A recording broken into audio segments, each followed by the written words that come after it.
สวัสดีครับผู้ฟังทุกท่านครับพบกับรายการรักสิ่งแวดล้อมทางสวทแพร่ FM 91เมกะเฮิรตซ์ครับเช้าวันจันทร์ที่29กันยายน2568อยู่กับผมแสวงเป้าเพชรเป็นผู้ดำเนินรายการครับเริ่มต้นกันในช่วงเช้าๆของการทำงานครับนะใกล้สิ้นเดือน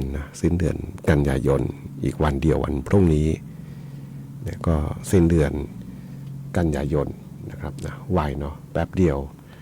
นะเดือนที่9นะครับถ้านับเป็นปี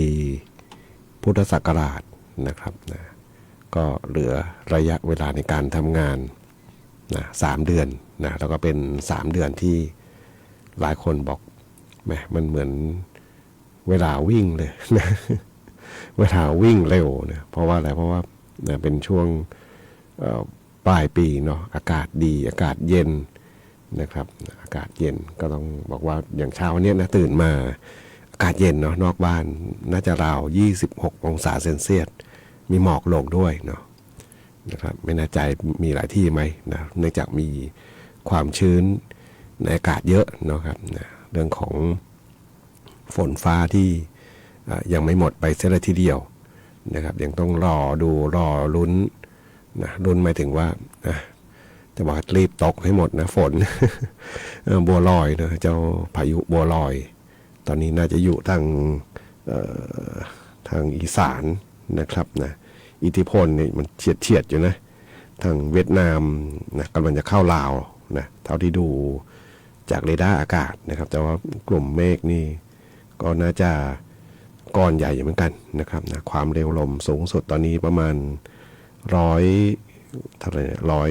111เลขสวยนะครับนะนี่ดูจากเรดาร์อากาศนะพายุกำลังรุนแรงบัวลอยนะครับนะอยู่ในแถวเวียดนามกึ่งมาทางสปปลาวนะครับนะก็ต้องรอติดตามนะครับนะเห็นทีมงานของกรมประชาสัมพันธ์บางท่านนะก็เริ่มโพสต์บอกเป็นผู้ประสบภัยละนะ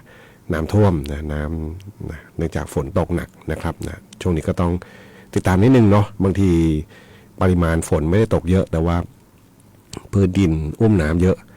นะครับนะหลายพื้นที่ไม่ว่าจะเป็นภูมิภาคภาคอีสานภาคกลางนี่ไม่ต้องห่วงตอนนี้นองเนี่ยเนาะต้องใช้คำว่ารอดูกันเป็นรายชั่วโมงแล้วนะบางพื้นที่นะทางภาคกลางนะครับนะนี่ดูจากสื่อโซเชียลนี่แหละนะเพราะมีทางบ้านเกิดเมืองนอนเนาะก็บอกรอลุ้นรออะไรกันนะเพราะว่ามันปริมเนาะปริมตะลิ่งนะที่เขาทำคันกั้นน้ำไว้นะครับแต่มันเติมมานิดมาหน่อยนี่ก็เอาเรื่องกันนะครับนะส่วนภาคเหนือเนี่ยนะก็หลายๆพื้นที่เนาะเท่าที่ดูข่าวก็จะเป็นลักษณะของน้ำไหลลงดอยมาอันนี้แหละนะเป็นห่วงมากกว่าเพราะว่ามันมาเร็วเนาะแล้วก็แต่เดิมเนี่ยนะต้องใช้ปริมาณน้ำฝนเยอะๆถึงจะมีน้ำป่าลงมาแต่ว่าพอปลายฤดูฝนเนี่ยนะบางทีตกไม่เยอะแต่ว่ามันดินอุ้มน้ำเนาะน้ำก็ไม่ซึมไม่ได้ละนะมันก็จะไหลลงมาเร็วนะครับนะนี่แหละจะเกิดความเสียหายมากนะครับนะเพราะมันมาเร็วมาแรงแล้วก็มันไม่ได้มาเฉพาะน้ำเนาะดินโคลนต่างๆตามมาด้วยนะครับนะก็ต้องรอติดตามเนาะฝนฟ้าที่ยังต้องรอลุ้นกันอยู่อีกสักระยะหนึ่งนะครับนะบัวลอยเนาะนะครับวันนี้พบกันเช่นเคยกับช่วงเวลาของรายการรักสิ่งแวดล้อมท่านผู้ฟังที่ติดตามรับฟังอยู่ครับอยากจะฟังเพลงบทเพลงเพื่อชีวิตก็สามารถที่จะแนะนำได้ครับทางโทรศัพท์0545235516ครับจากแฟนเพจก็พิมพ์คอมเมนต์ไว้ได้กับช่วงเวลาของรายการรักสิ่งแวดล้อมครับ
กับบทเพลงที่ได้รับฟังจบลงไปครับนะสำหรับงานเพลงมาตามสัญญาครับนะนึกถึงบรรยากาศอากาศเย็นเนาะเริ่มนะเป็นความกดอากาศสูงนะที่เริ่มลงมานะเท่าที่จำไม่ผิดนี่เขาบอกว่าน่าจะราวคาดการณ์นะจากกรมอุตุบอกวันที่15 ตุลานะอาจจะเป็นหนาวแรกๆเนาะมาเถอะ บางคนออกมาเถอะนะอากาศเย็นๆสบายๆทำงานการต่างๆก็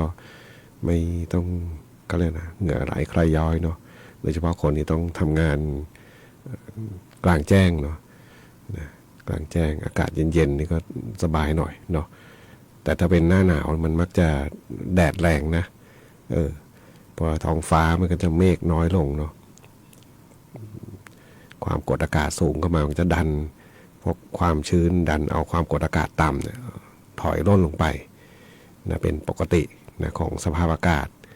นะหน้าหนาวนี่ฟ้าจะเปิดแดดเปรี้ยงนั่นแหละ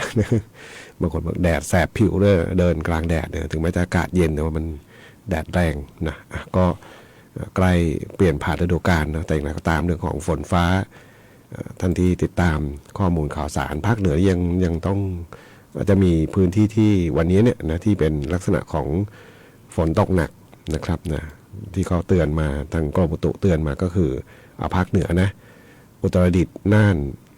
นะพะเยาเชียงรายนะครับนะแพร่นี่อยู่ในกลุ่มสีเหลืองนะน้อยลงมาหน่อยเนาะกลุ่มสีแดงที่บอกไว้ก็คือมีอุตรดิตถ์น่านพะเยาเชียงรายเนี่ยเป็นสีแดงนะครับนะส่วนแพร่ลำปางแล้วก็เชียงใหม่นะอยู่ในกลุ่มสีเหลืองนะครับนะกลุ่มที่ฝนน้อยลงนิดหนึ่งนะก็สอดคล้องกับรัศมีของเจ้าบัวลอยเนาะเจ้าพายุบัวลอยที่อยู่ทางราวๆสปป.ลาวกับเวียดนามเนี่ยนะตอนนี้เนี่ยนะก็จะเราอยู่ชายขอบนะเราอยู่ตรงชายขอบของพายุนะครับนะซึ่งก็จะมีอิทธิพลก็ส่งผลกระทบนี่แหละแต่ตอนนี้ก็คือพื้นที่แผ่นดินประเทศไทยนะที่เป็นอาณาเขตประเทศไทยเนี่ยมาจะถูกเจ้าพายุลูกนี้นะมีอิทธิพลอยู่เนี่ยโซน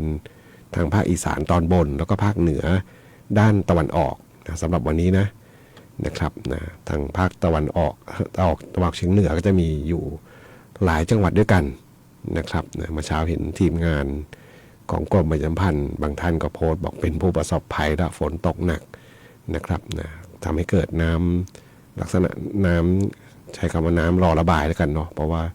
เป็นพื้นที่ที่พอฝนตกหนักปุ๊บก็จะน้ำขังนะน้ำขังน้ำท่วมแบบนี้ก็ถือว่าได้รับผลกระทบนะครับนะแล้วก็คนที่เดินทางนะอันนี้ได้เห็นเฉพาะเขตเมืองนะส่วนจะเป็นเขตเมืองนะเมืองใหญ่ๆเนี่ยนะเวลาฝนตกหนักๆมันบางทีการระบายน้ำไม่ทันอันนี้ต้องคำนึงความปลอดภัยนิดนึงเนาะบางคนเห็นคลิปเห็นข่าวเนาะเป็นลักษณะรถแล้วก็ลุยน้ำไปเนาะลุยไปแล้วมันดับนะเครื่องดับนะหรือบางทีก็เป็นรถที่อาจจะอันนี้ไม่แน่ใจนะว่าเกิดจากระบบอะไรนะที่จริงก็มีข้อถกเถียงกันอยู่เนาะรถที่ใช้ไฟฟ้านะใช้แบตเตอรี่ไม่มีเครื่องยนต์นะครับนะเขาบอกว่าบริษัทผู้ผลิตนะเขาก็พยายามทำคลิปว่ามันลุยน้ำได้มันจมน้ำได้ไม่เป็นไรนะครับแต่ว่าในการใช้งานจริงๆก็เห็นมีบางคลิปบางข่าวก็ไปดับไปน็อกเหมือนกันนะเนาะไปหยุดเพราะว่ามันด้วยความชื้นด้วยอะไรต่างๆเนาะเพราะว่าพวกนี้มีไฟเนาะถ้าถามช่างเทคนิค คนที่เป็นช่างนะมันไม่มีอะไร 100% นะคำตอบแล้วเนี่ยบางทีปลั๊กที่เชื่อมต่อทั้งหลายถึงแม้จะมีระบบซีนอย่างดีแต่ว่าพอใช้ไปเนี่ยนะมันก็ต้องมีการเสื่อมสภาพเนาะน้ำซึมเข้าได้นะก็อันนี้ต้องพิจารณาดูเนาะเพราะว่าองค์ความรู้เหล่านี้มันอยู่ที่ตัวเราแล้วก็รถเรา ตามหลักเห็นมีนักวิชาการให้ข้อมูลไว้เยอะนะคนที่เขาบอกว่าน้ำท่วมระดับที่ควรพิจารณาได้แล้วเนี่ยก็คือตรงดุมล้อเนาะถ้าน้ำมันขึ้นมาถึงระดับดุมล้อรถเราตรงกลางดุมล้อเนาะ ควรจะหยุดได้ละนะควรจะต้องพิจารณาแล้วนะว่าถ้าไปมันลึกกว่านี้อันตรายละนะโอกาสที่น้ำเข้ารถโอกาสที่จะไปรถดับนะมันก็จะทำให้มีโอกาสมากขึ้นอันนี้ก็ย้ำเตือนกันนะเพราะว่าเห็นหลายข่าวมากขึ้นเนาะมีเรื่องของรถที่ไปดับกลางทางเวลาฝนตกหนักเนี่ยนะเพราะว่าหลายพื้นที่ก็เริ่มจะเจอปัญหาละเมืองใหญ่ๆนะอย่างเช่นทางเชียงใหม่เชียงรายเหล่านี้เนาะเป็นเมืองขนาดใหญ่แล้วก็มักจะพอมีฝนตกหนักก็มักจะมีลักษณะของ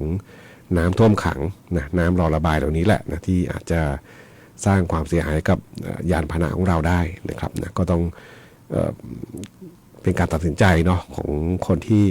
ขับขี่ในเวลานั้นนะครับไปฟังเพลงกันต่อครับกับช่วงเวลาของรายการรักสิ่งแวดล้อม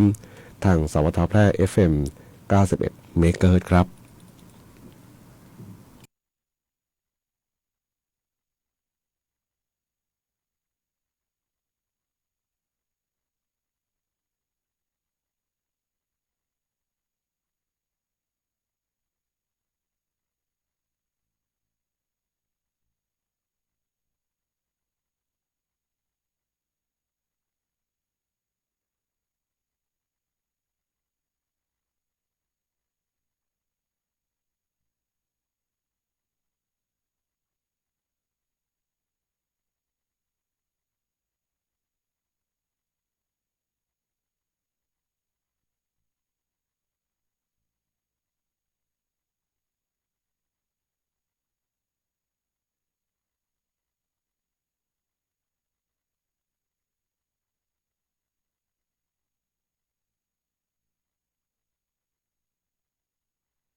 ได้รับฟังผ่านไปครับนะครับงานเพลง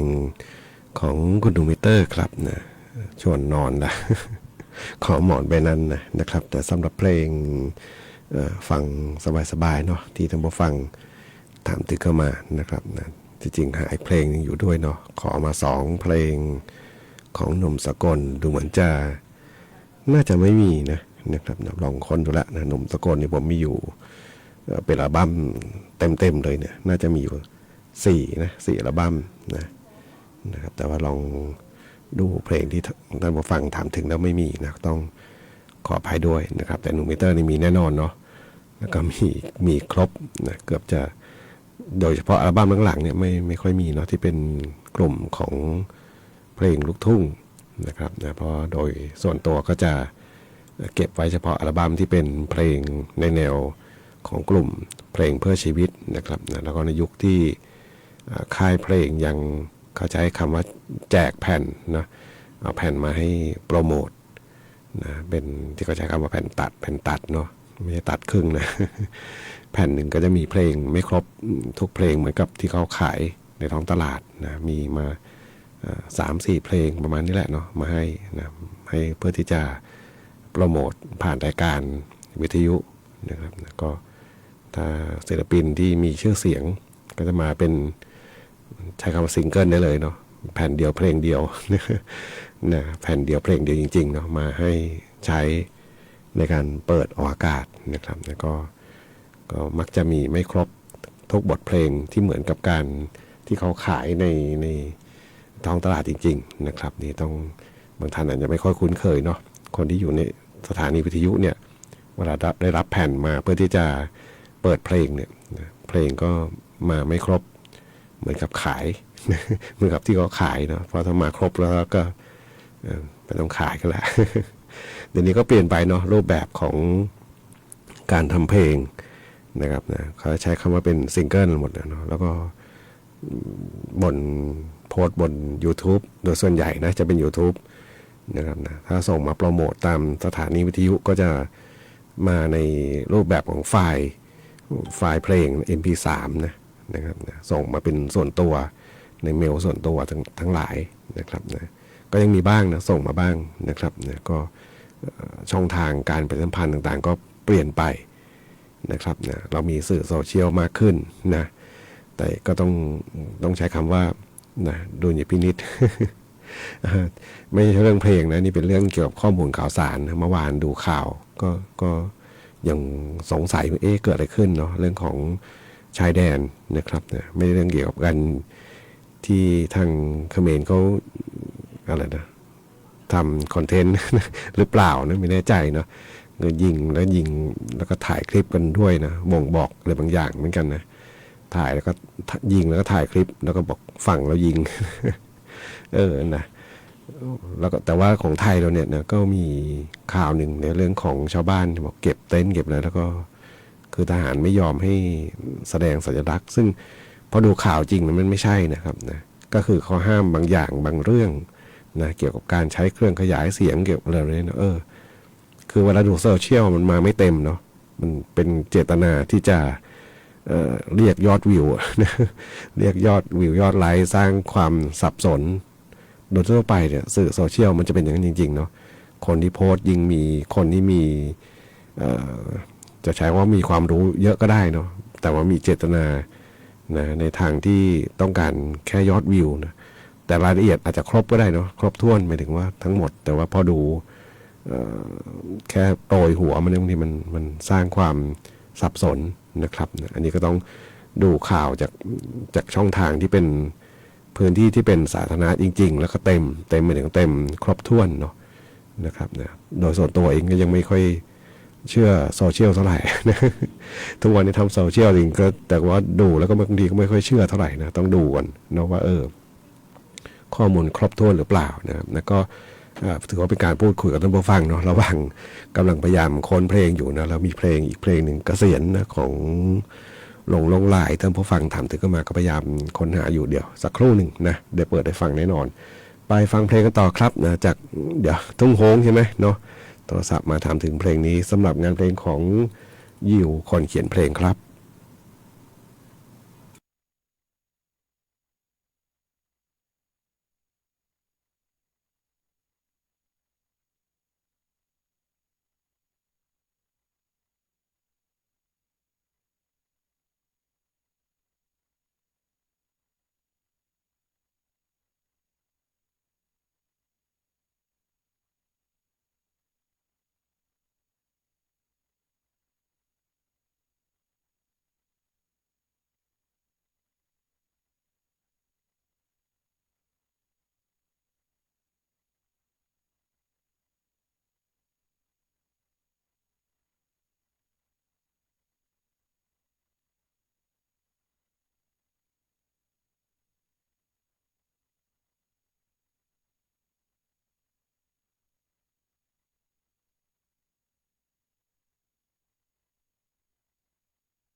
9:56 นาทีครับกับช่วงเวลาของรายการรักสิ่งแวดล้อมทางสวทแพร่ FM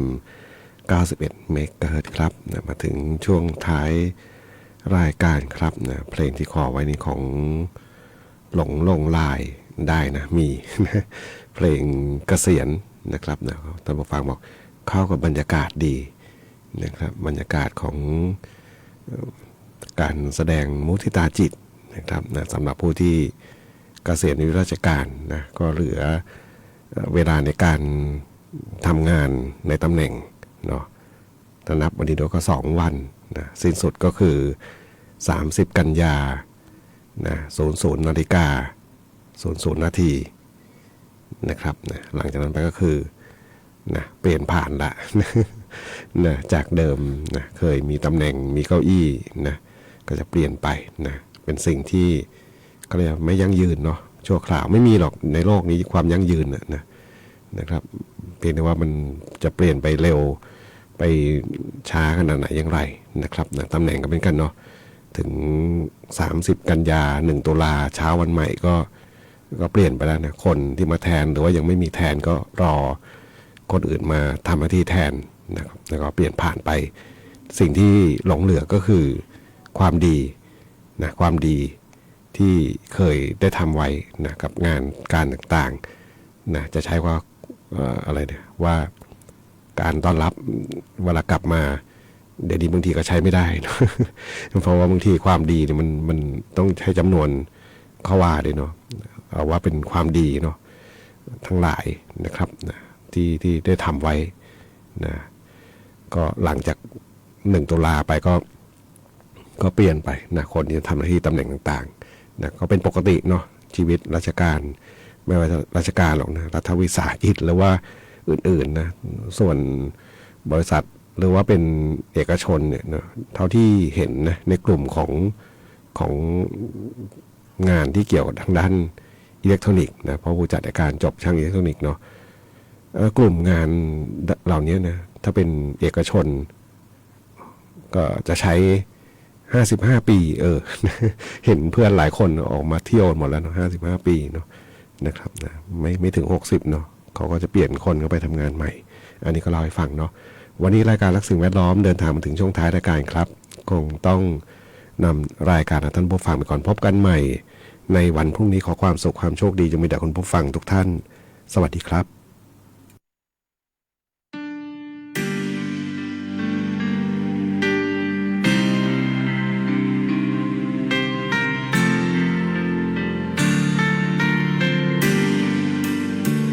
ตั้งแต่พรุ่งนี้เส้นทางที่เคยร่วมเดิน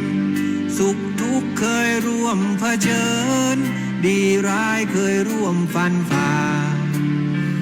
ตำแหน่งหน้า